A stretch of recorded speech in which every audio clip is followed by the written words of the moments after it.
우리가 오페암프 혹은 OTA 가운데 오페암프는 일반적으로 우리가 전자유래에서 실험한 것처럼 단품으로 나올 때, 즉 스탠얼론 프로덕트로 나올 때는 출력에 어떠한 임피던스가 달릴지 모르죠. 고객들이 어떻게 쓸지를 모르니까 일반적으로 오페암프 할 때는 출력단에 로우 임피던스를 만들어내는 버퍼가 달려 있습니다. 그런데 이게 반도체 속으로 인터그레이션 할 때는 우리가 이미 노드의 임피던스를 알고 있기 때문에 버퍼를 달 필요가 없지요. 그래서 그런 간단한 거를 이제 OTA하고 Operational Transconductance Amplifier 이렇게 부릅니다. 그래서 여기서 오페암프 OTA를 그냥 변환해서 써도 별 무리가 없을 것으로 보입니다. 혼용해서 써도 그냥 어, 이게 오페암프가 OTA가 오페암프로 이렇게 이해하시면 되겠습니다. 자, 얘는 사실은 아날로그 시그널 프로세싱 하는데 상당히 많이 쓰여요. 증폭하는 데 쓰이죠, 일단은. 그 다음에 어떤 신호의 필터링 할 때도 필터의 각 블럭에 오페암프에 가 들어가죠. 그 다음에 이제 우리가 각종 센싱을 이제 설계하는데, 어, 예를 들어서 온도 센서라든가 여러 가지 센서들인데 그 신호들이 워낙 그 크기가 작거든요. 그래서 우리 ADC나 이런 걸 신호 처리할 수 있도록 증폭도 하고 필터링도 하고 할 때 그때에 그런 거를 시그널 컨디셔닝 한다고 그러는데 그때도 오페암프가 쓰입니다.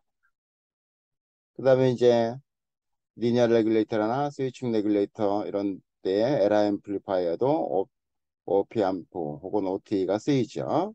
그다음 BGR의 밴드갭 제너레이터에 거기에도 오페암프가 쓰입니다. 오페암프는 거의 여러 곳에 거의 안 쓰는 곳이 없을 정도로 다 쓰이죠. 그런데 이제 이 오페암프를 잘 설계하려면 여러 가지 우리가 해결해야 될 문제들이 많이 있습니다. 자, 우리가 디자인 스펙 혹은 디자인 컨스트레인트가 있겠죠? 여기에 주어지면 이제 여러 가지 파라미터들이 서로 의존적으로 엮여 있어요. 그래서 어떤 거는 트레이드오프해서 하나는 그 나쁘게 만들고 하나는 좋게 만들어서 이런 컴프로마이즈도 해야 되고 이런 걸 해서 이제 오페암프를 설계하게 됩니다. 또 이제 프로세스가 스케일 다운 되면 즉 다시 말하면 딥 섭 마이크로 가면 갈수록 서플라이 볼테이지 낮아지거든요. 그죠? 그 서플라이 볼테이지 낮아지면 여러 가지 설계하기도 그렇고 또 이 스펙 특히 이제 시그널 스윙도 줄어들게 돼서 또 그렇게 그거로 인해서 SNL도 떨어지고 이런 여러 가지 문제들이 있습니다. 그러면 그럼에도 불구하고 우리는 주어진 목표에 맞도록 설계를 해야 되니까 여러 가지 이제 아이디어도 내고 혁신해야 될 아이템들이 많습니다. 그다음에 이제 오펜함프는 일정한 개인을 내야 되는데 프로세스가 스케일 다운 되면 이제 아웃풋 임피던스도 줄게 됩니다. 그죠? 아웃풋 임피던스 줄게 되죠. 왜냐면 채널 랭스 모듈레이션이나 디블 이런 것 때문에 드레인 소스 간의 전압이 변하면 전류가 많이 변하게 됩니다. 사실은 안 변해 정상 좋은 디바이스인데 자 그럼에도 불구하고 그런 디바이스를 가지고 우리가 일정한 중복도 내야 되고 하는 거죠. 그다음에 파워 컨섬션이 일반적으로 또 작아야 되니까 이런 여러 가지 다양한 타켓을 놓고 우리가 회로를 좀 어, 새롭게 설계를 해서 그런 문제들을 극복하는 게 이제 설계하는 사람들의 역할이 되겠습니다. 자, 오펜프 혹은 OTA는 간단하게 디퍼런셜 인풋을 받아서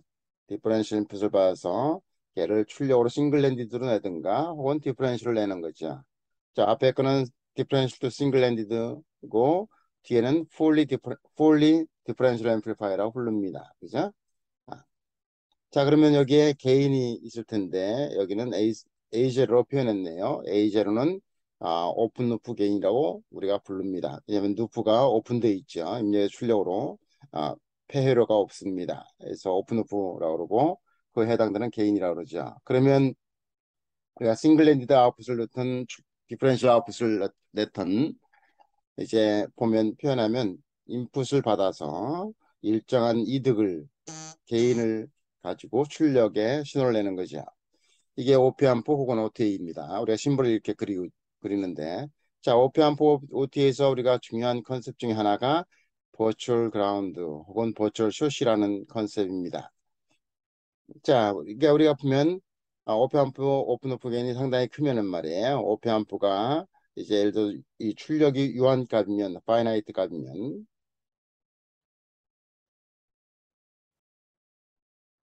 이제 오페암프는 V1과 V2, 그러니까 V2가 V1에 가깝게 됩니다. 즉 다시 말하면 V1, V2의 차이가 거의 0에 가깝게 되는 거죠. 이런 거를 버추얼 숏이라고 그랬고 여러분이 전자회로 배울 때에 오페암프 속에는 무슨 회로가 들어있는지 모르지만 겉에는 이제 인버팅 그다음에 난 인버팅 터미널 그다음 출력 터미널 해놓고 인버팅 앰플리파이어를 했던 난 인버팅 앰플리파이어를 했던 디퍼런셜 앰플리파이어를 했던 문제를 어떻게 풀었나요? 두 단자의 전압이 같다.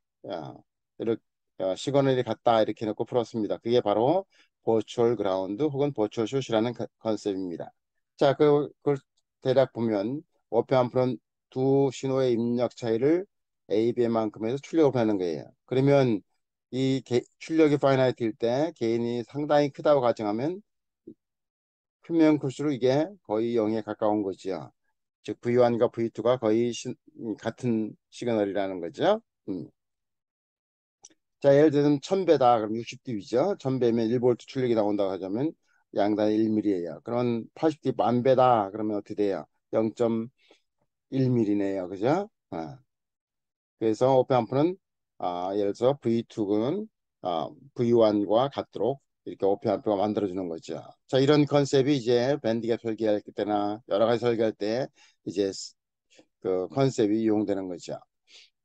자, 그 다음에 이제 신호 처리는 그럼 어떻게 속에서 이루어지냐 하면 전압을 인가하면 이제 처음에는 DC를 세팅을 해야죠. 그죠? 각 트랜스대 DC 세팅을 해야 됩니다. 자, 이 DC 세팅이 뭐냐면 바이어스 잡는다 그래요. 한쪽으로 바이어싱이 하면 한쪽으로 기울다 하죠. 어떤 여러 가지 조건이 있을 텐데 한 특정 조건에 맞춰 놓는 거지 바이어싱 한다 그럽니다. 그러면 기본적으로 모든 트랜스들은 앰프로 동작하기 위해서는 세츄레이션 영역에 동작을 해야 돼요.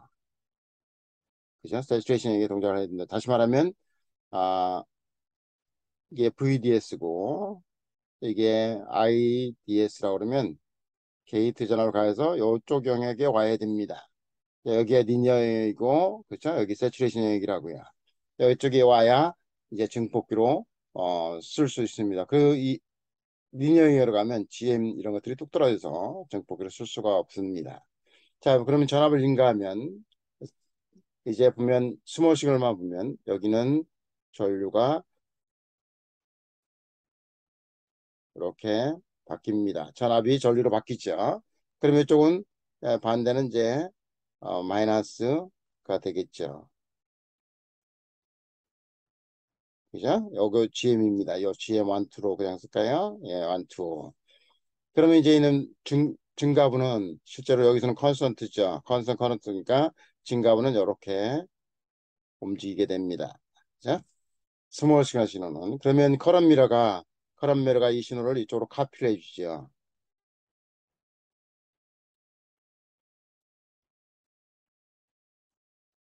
자, 그러면 여기에서는 KCL이 성립해야 되니까 이쪽으로 흘러가는 전류는 어떻게 되면 GM 1, 2의 V인이 되네요.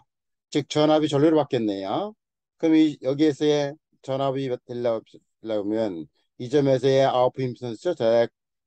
M4의 드레인 소스 간의 전압과 임피던스와 MT의 드레인 소스 간의 임피던스가 패럴로 되어 있네요. 그러면 여기가 이 전류에다가 이제 대략 RO4하고 RO2가 병렬되어 있으니 이렇게 하면 이 전압이 되네요. 즉 전류가 전압으로 다시 변했죠.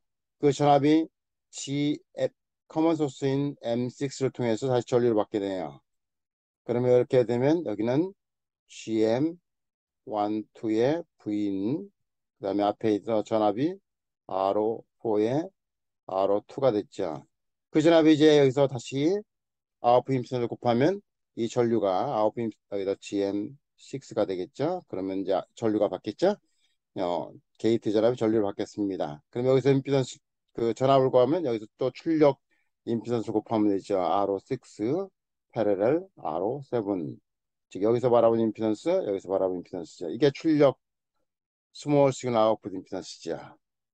그죠? 그러면 이제 우리가 A0라고 표현하는 오픈 루프 게인은 V out 디바이드 바이 V in 한 거죠. 그러면 GM1, 2 그죠? 음. 그래서 RO4, RO2 여기 첫 번째 단이고요. 두 번째 단 게인이 6, RO6 패러렐 RO7 이렇게 되죠. 그래서 전압인가 되면 전류를 바꾸고 전류를 다시 전압으로 바꾸고 그 전압이 다시 게이트에서 드라이브에서 전류를 바꾼 다음에 그 전류를 다시 전압으로 바꾸는 이러한 시그널을 변화를 통해서 시그널 프로세싱하고 그것이 최종적으로 이제 신호 증폭도가 되는 것이죠. 그다음에 이제 이거는 이제 폴디드라고 하는데 똑같이 예, 바이어스가 잡혀 있다고 가정을 하고 이제 전압을 인가하면 이쪽으로 이렇게 전류가 이렇게 흐르겠네요. 이 GM입니다. 전압을 전류로 바꾸는 거. 그러면 이쪽은 이제 플러스면 여기는 마이너스로 이렇게 되겠네요. 그래야 변화량이 스모션 변화량이 여기에서 여기는 컨스턴트니까 일정 제로가 되는 거죠. 그래서 스몰 시그널은 이런 식으로 이렇게 여기서만 이렇게 빙글빙글 걸 돌겠네요. 자, 그럼 여기서는 이제 그 신호를 여기 전류가 이렇게 오면 이 여기서 KCL이 입장하죠. 여기는 그 제로가 성립해야 되죠. 여기 일정합니다. 즉 AC 변동량은 없어요. 바이어스 커런트만 흐릅니다. 그러니까 이 변동량은 여기로만 흐르겠네요. 그러면 여기는 어떻게 되면 똑같이 2분의 V GM 1, 2 하면 요거 이쪽으로 온 두 개 합은 제로가 되죠. 그래서 이렇게 됩니다. 이쪽은 다시 똑같이 2분의 V의 GM 1, 2가 되겠네요. 자, 그러면 이 전류가 이렇게 흐르는데 이 전류거울이 캐스코드 전류거울이 이제 다시 전류를 이쪽으로 카피를 합니다. 그러면 이렇게 흐르겠네요. 그러면 요점에서의 전류는 어떻게 되면 여기 마이너스가 되겠죠. 여기 마이너스 플러스 마이너스 하면 여기는 KCL이 성립해야 되니까 여기는 전류가 실제로는 GM 1, 2의 V1 이렇게 되겠네요. 자, 전압을 바꾸고 싶으면 요 출력에서의 아웃풋 임피던스가 하면 되죠. 아웃풋 임피던스는 캐스코드니까 위에 있는 캐스코드 R 라인 여기 I 라인이죠. 그게 GM 라인은 인트린식 게인이에요. 거기에다가 요 소스 쪽에 있는 M11의 드레인 소스 간의 임피던스가 R11이 이렇게 대략 됩니다. 그죠? 자, 이게 M9 쪽 드레인으로 바라본 임피던스예요. 똑같이 M7으로 바라본 임피던스는 GM7에 RO7에 그 다음에 어떻게 되나 M5하고 M2하고 패러렐이죠. 그러니까 R5하고 R2가 패러렐입니다. 자, 이게 토탈 아웃풋 임피던스네요. 여기다 곱하면 요거 전류에다 곱하면 출력 스몰 시그널 볼티지가 되죠. 자, 그러니까 게인은 어떻게 되냐? GM1에다가 GM1는 어디냐면 입력 디퍼런셜 페어의 트랜스 컨덕턴스예요. 여기다가 또 출력단에서의 아웃풋 임피던스 요게 스몰 시그널 게인 되겠습니다. 그죠? AJ로 표현한 거 아웃풋 임피던스는 쉽게 이렇게 구성되는 거고요. 자, 그러면 오펜플로 했을까? 오펜플은 이제 피드백을 거쳐서 씁니다. 피드백은 원리는 어떻게 되냐면 출력을 이제 레귤레이션 하거나 어떻게 하기 위해서 출력을 센싱합니다. 전압을 센싱하든 전류를 센싱할 수 있겠죠? 여기는 전압을 센싱했네요. R1과 R2를 가지고 전압을 센싱했습니다. 그죠? 센싱은 여기 단을 보면 이게 Vout을 센싱했는데 저항 디바이더니까 이렇게 되네요. 요게 이제 인버팅 앰플리파이로 인가를 됩니다. 자, 여기서 아웃풋 센스에서 입력으로 데모기만 하는 양을 결정하는 이거를 베타로 놓고 요거를 피드백 팩터라고 표현합니다. 자, 그러면 이제 얘의 크로즈 루프 입력의 출력까지 계산하면 뭐 쉽게 계산할 수 있는데 그 계산하면 이렇게 됩니다. 오픈 루프 게인 디바이드 바이 1 플러스 이 루프 게인이에요. 이게 루프 게인입니다. 베타 타임스 오픈 루프가 이게 루프 게인이에요. 즉 루프를 예, 한 바퀴 돌았을 때의 모든 게인들의 프라닥이에요. 자, 이 루프 게인은 1보다 상당히 크거든요. 그럼 1보다 크면 이걸 바깥으로 빼내면 여기 캔슬 아웃 되죠. 그다음에 여기는 이렇게 됩니다. 1보다 크니까 이건 뭐예요? 1-xj x는 1 오버 루프 게인으로 표현하면 됩니다. 이게 1보다 훨씬 x가 작죠. 그럼 1분의 1이면 이거는 approximately 1-x가 되죠. 파워 시리즈에서. 자, 그러면 이렇게 표현됩니다. 자, 그런데 우리가 타겟은 이 크로즈 루프 게인, 즉 크로즈 루프 게인 요 게인이 R1, R2의 이 레이쇼로 결정되기를 원하는 크로즈 루프 게인인데,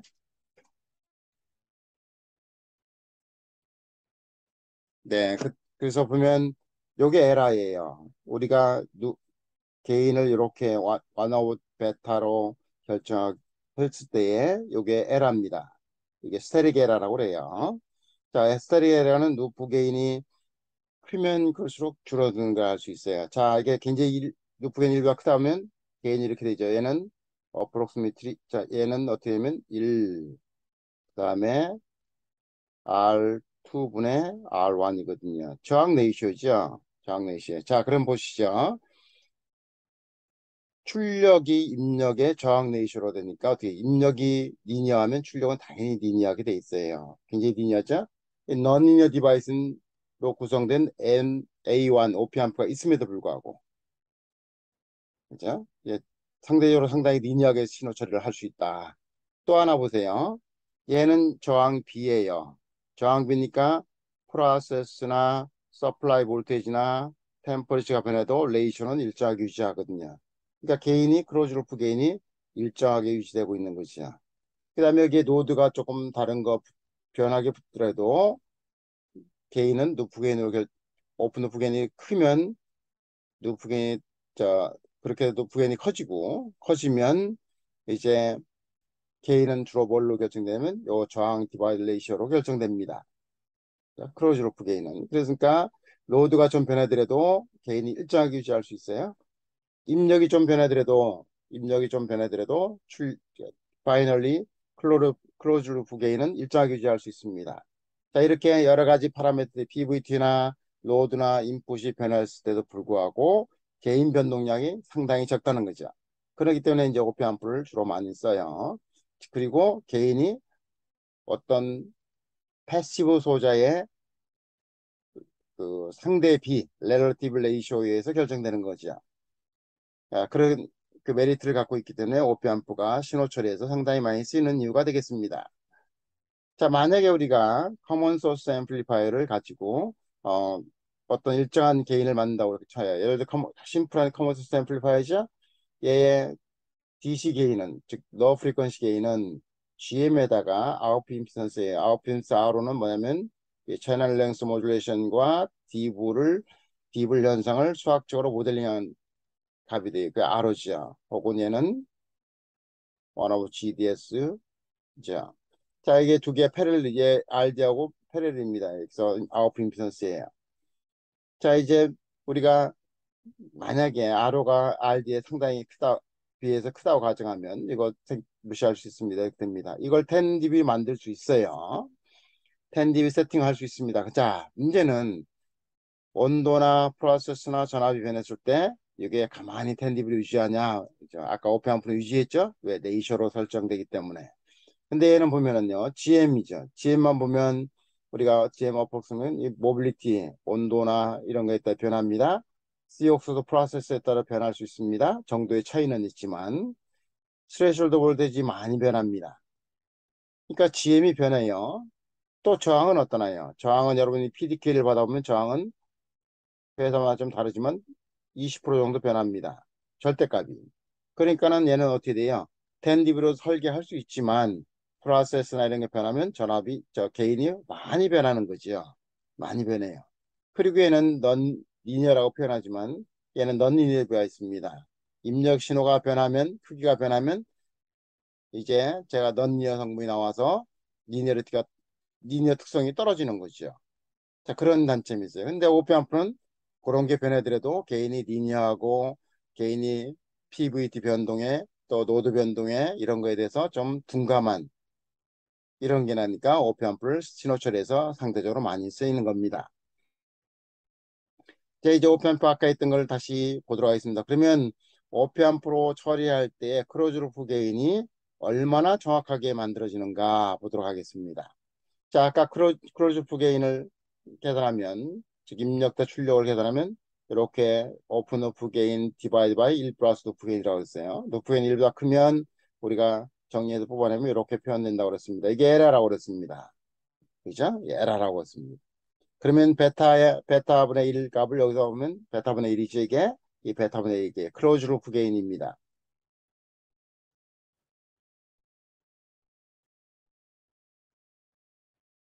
네가티브 피드백으로 해서 루프가 페이르로 돼 있죠. 이거 클로즈 루프 게인이라고 그래요. 자, 이게 에라예요. 자, 그럼 한번 보도록 하죠. 이 식이 의미하는 거. 만약에 클로즈 루프 게인이 픽스돼 있다고 가정하면 에라는 오픈 루프 게인이 크면 클수록 줄어드는 거죠. 그러면 우리가 누, 누 게인을 이 1오 베타 혹은 1 플러스 R R1 디바이드 바이 R2로 결정되는 클로즈 루프 게인을 10dB로 10으로 가져가면 10에 가까운 거죠. 에라가 줄는 거죠. A가 커지면. 만약에 오픈 루프 게인이 픽스돼 있다고 가정하면 이제 클로즈 루프 게인이 크면 에러가 커지는 거예요. 그죠? 그러니까 정확도가 떨어지는 거죠. 클로즈 루프 게인을 크게 하면. 자, 그래서 예를 들면 감을 잡기 위해서 한번 보도록 하죠.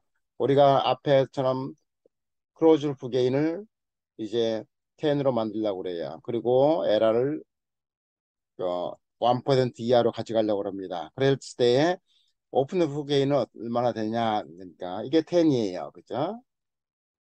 그다음에 여기에 전체가 1% 언더해야 되니까 그때 A1을 계산할 수 있죠. 계산하면 A1은 1000배 이상이 돼야 돼. 즉 60dB 이상으로 설계하면 크로즈 루프 게인을 10으로 유지하는데 그 에러가 1% 이하가 된다는 거죠. 그러면 9.99 뭐 이 정도 될까요? 예. 그 이상이 되겠죠. 값이 10% 타켓이면 9.99 썸씽이 되겠네요. 자, 이렇게 해서 간단하게 오피 앰프를 이제 본격적으로 들어가기 전에 오피 앰프가 어떤 특성을 가지고 있고 왜 쓰는지를 이제 살펴봤습니다.